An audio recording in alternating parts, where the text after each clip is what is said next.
Hi, this is Eitan Shalom in San Diego, and I have a patient here, a healthy and active 69-year-old woman who had knee replacement surgery in the spring, and she was doing great, and then she overdid her rehabilitation program and developed a pretty moderately severe strain in her knee, muscular tendon strain. But that was already, when you first got the strain, was that 2 months ago? 6 months. At 6 month mark. No, yeah, but I mean, how long ago? 2 months ago. 2 months ago, that's what I thought. So that strain was 2 months ago, and her knee was swollen and painful. She did get it evaluated by the same MD who did her surgery. He reassured her it was just a muscular strain, nothing to worry about, and now she's coming to see me. The swelling is all gone, but she still has stiffness and pain. So this is her second treatment. And what I'm doing here is classical Chinese acupuncture, what's called scar therapy.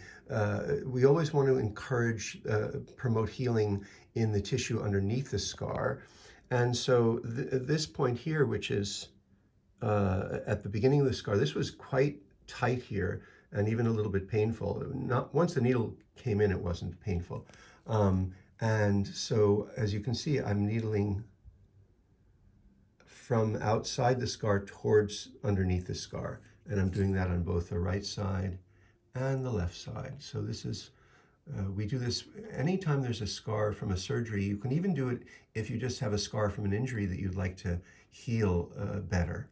And I've also done the trigger points on the lateral quadriceps, 1, 2, 3. And then these points are in Chinese medicine are called the eyes of the knee, 1 and 2. And then this point here, which she really liked, is into the patellar tendon. We use this, why is the camera out of, there we go.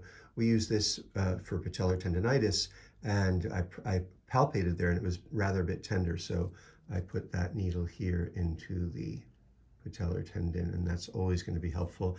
And then we do some points on the beneath the knee, because her stiffness and pain extends below the knee. So we've got the peroneal tendon here, we've got the tibialis anterior, and some points on the inside.